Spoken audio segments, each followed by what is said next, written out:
It's like you crying out for help, but nobody comes to your rescue. Nobody's able to hear your cries. Oyama Mbopa knows just what that feels like. She is a survivor of brutal violence, and when she was attacked, her cries went unanswered.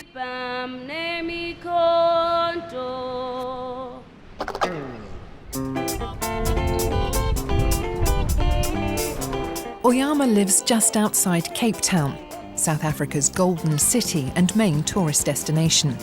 Visitors from all over the globe flood here. But where Oyama lives, in one of the sprawling townships just a few kilometres from the city centre, it's another world. A place with staggering levels of violence, particularly against women. According to Interpol estimates, 1 in every 2 women in South Africa will be raped in her lifetime, the highest incidence of reported rape in the world. But women like Oyama are even more vulnerable than most. Why? Because she's a lesbian. It's not easy being a lesbian in the township. We are always targeted. And men are always trying to show us that at the end of the day we're women. Oyama was targeted in a vicious attack when she was a schoolgirl, already openly gay and just 15 years old. He dragged me from home, from my way home, to this area. At that time, there were not too many shacks around here. There was a small passage here in between. He had a knife, told me to take off my pants and my underwear, and then that's when he started raping me. There's no doubt in her mind exactly why she was attacked. Because of my sexuality, so that we can all be cured, so that we can start dating men, and we can all just be straight. It's what they call curative rape. Curative or corrective rape, as it's often called, is an everyday fear for most gay women in South Africa. While the exact number of rapes is not known, gay activist groups estimate that 10 lesbians are raped per week in Cape Town alone. And since 1998, more than 30 of these hate crimes have led to the victim's death.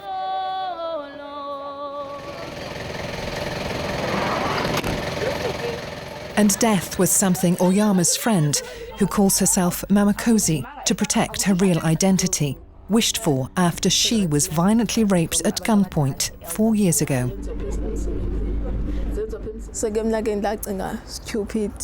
I thought stupidly that I should just kill myself. Mamakosi asked us not to show her face. One day when I was alone in the house, I took petrol,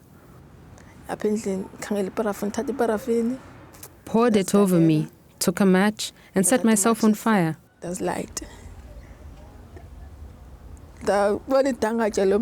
When I saw the flames on me, I started screaming for help, but I was burning by then.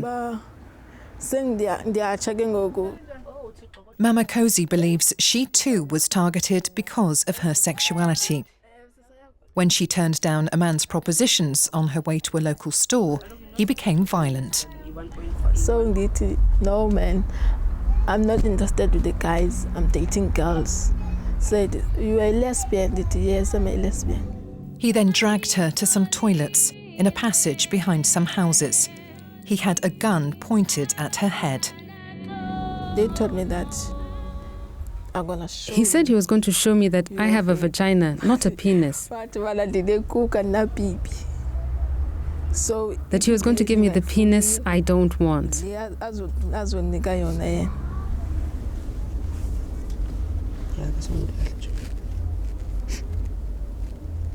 Mamakosi survived the attack, but the shame left her scarred. both emotionally and physically, for life. Some experts say that the shocking levels of violence against women in South Africa are a reflection of the country's troubled past. We had 50 years of very brutal apartheid, where everybody was brutalized. The legacies of that remain. Bernadette Mutien, who works with the South African human rights organisation Engender, says that both the country's history of oppression and the poverty that still rules the lives of so many here are partly to blame for the violence. When you strip a person of human dignity, you strip them of their humanity. They can't see other people as human beings.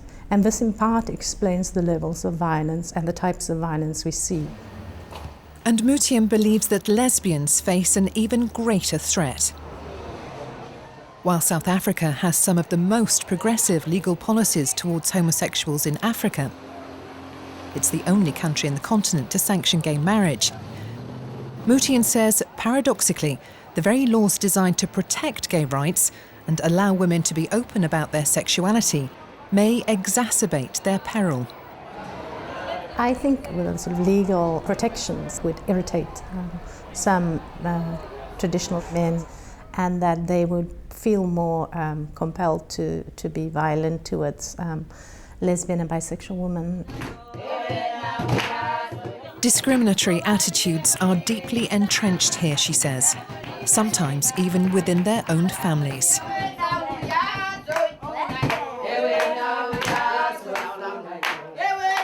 Although Oyama is now clearly surrounded by the love and support of her large family, it wasn't always so. When she was 13, she revealed to her mother that she was gay. My mom didn't want to hear anything of it. There were meetings called for me, family meetings, elders coming to speak to me, to tell me that it was wrong, blah, blah, blah. There was this thing new to me. It was a shock. I said, this is witchcraft, my child. I used to beat her. I used to beat her a lot. Being gay in our culture, especially us as black people, it's a taboo, because we also don't educate our people about what is homosexuality. It took Oyama's mother 8 long years to accept her daughter's sexuality. When she finally let go and just accept me, it changed my whole life. To just hear her telling me how much she loves me and she has accepted my sexuality. Yes, I did accept my child as she is, and I love her. I love her. And to help her, her family arranged a ceremony for Oyama and her twin sister. Their grandfather honours their ancestors and calls both for any evil deeds perpetrated against the sisters in the past to be cleansed and for them to be protected in the future.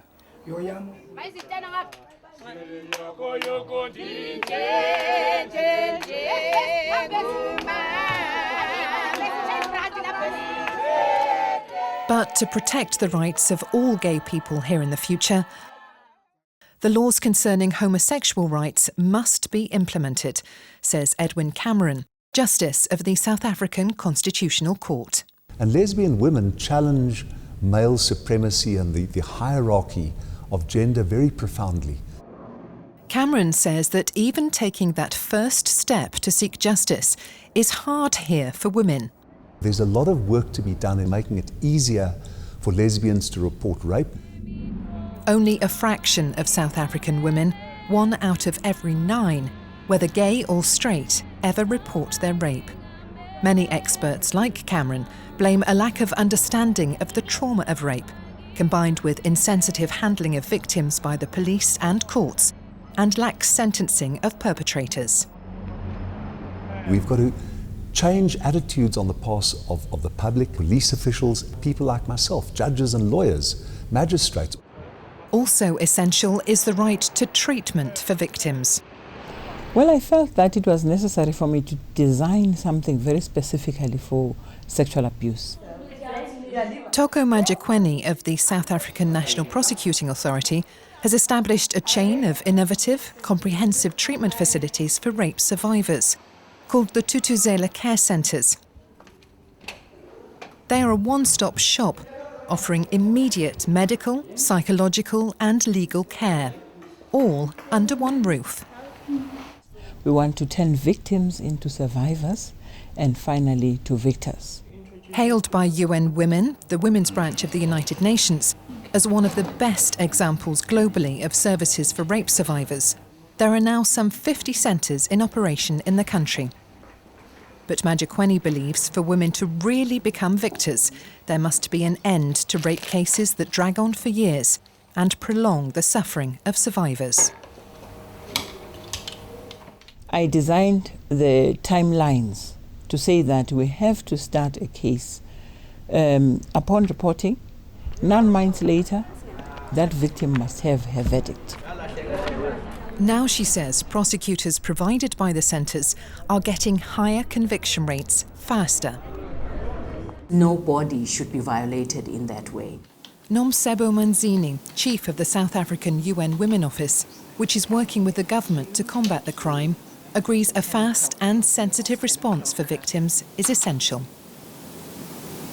The South African government, I think, has done well in terms of the legislation. They need also to ensure that when gays and lesbians experience rape and murder, they can follow up as quickly as possible before the evidence disappears. Oyama saw her own attacker caught and sentenced to 5 years in prison. But she still struggles with a society she feels doesn't accept her sexuality. To help her heal and to protect others, she now runs a workshop for young gay women to discuss how to confront the discrimination they all share. Working with our partners, kissing, without anyone pointing fingers. That's a very valid point.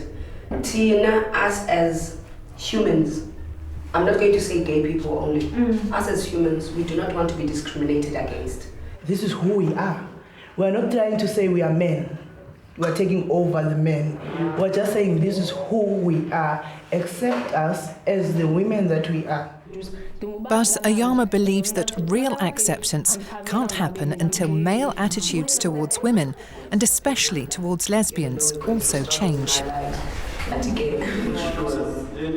It's a sentiment shared wholeheartedly by this man. We think it's important that men join the movement and stand up against gender-based violence. Dumisani Rubombo works for an organisation called Zonke Gender Justice, which runs a bold programme with men and boys in South Africa's townships.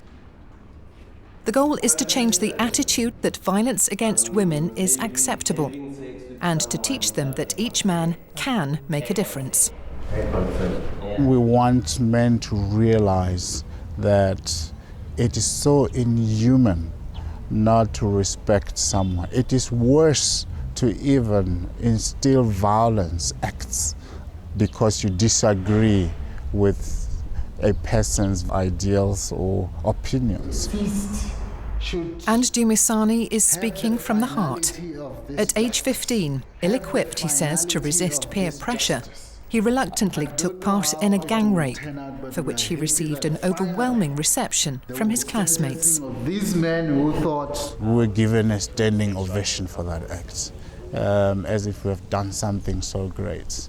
But I was eaten from that moment on by guilt. Driven by his desire to right his wrong, he now dedicates his life to preventing men and boys from committing the same crime he did. We cannot say we are free when our women, be it straight or lesbian, they walk in fear in every day of their lives.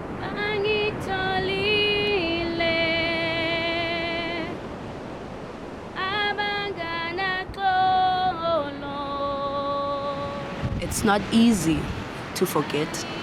I forgive because I do not want to imprison myself. There are times when I feel like I'm being imprisoned in my own body. It's like I wanted to break free from all the negativity.